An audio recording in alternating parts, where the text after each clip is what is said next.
O Saxenda causa hipoglicemia? Essa é uma dúvida muito frequente e eu vou responder ela ao longo desse vídeo, porque a liraglutida, que é o princípio ativo do Saxenda, ela pode ser utilizada para o tratamento do diabetes e também para o tratamento da obesidade.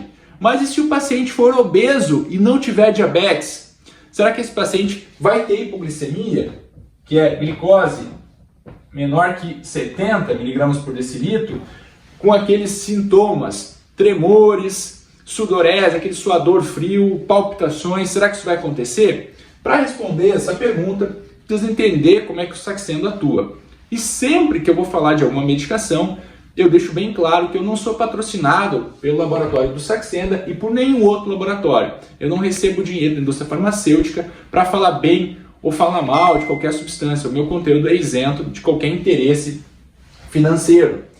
Então vamos entender os mecanismos de atuação. Primeiro, ele atua na saciedade, no centro do hipotálamo, fazendo com que o paciente se sinta mais saciado, diminuindo o estímulo para comer novamente. Segundo, o esvaziamento gástrico, aumentando a sensação de repressão, O paciente sente que o alimento está no estômago ainda, porque ele diminui o esvaziamento, a passagem, fazendo com que tenha esse estado de repressão, também diminuindo a ingesta.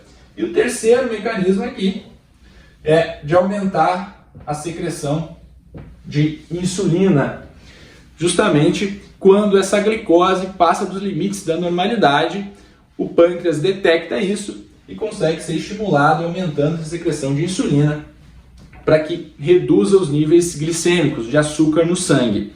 Mas e será que o paciente que ele não é diabético, ele vai ter a hipoglicemia? Por que tem tantos relatos? Primeiro, que por o Saxenda ter esse mecanismo aqui de diminuir a ingesta de alimentos, por inanição, por diminuição da fome e do consumo de alimentos, tem alguns pacientes que podem relatar hipoglicemia, por esse efeito de simplesmente não comer. O segundo é que se ele estiver associado com medicações que também aumentam a secreção de insulina ou com a própria insulina, tem que ter um cuidado maior, que ele pode, por reduzir os níveis de glicose, aumentar o efeito dessa substância e você ter uma hipoglicemia. Então, no caso aqui, a própria insulina ou os sulfonilureias, que seriam gliclazida, glimepirida, glibenclamida, tá certo? Mas o Saxenda por si só não causa hipoglicemia. Então, a resposta é não. E todas essas informações você também encontra na bula. Se você ficou com alguma outra dúvida, coloque aqui nos comentários.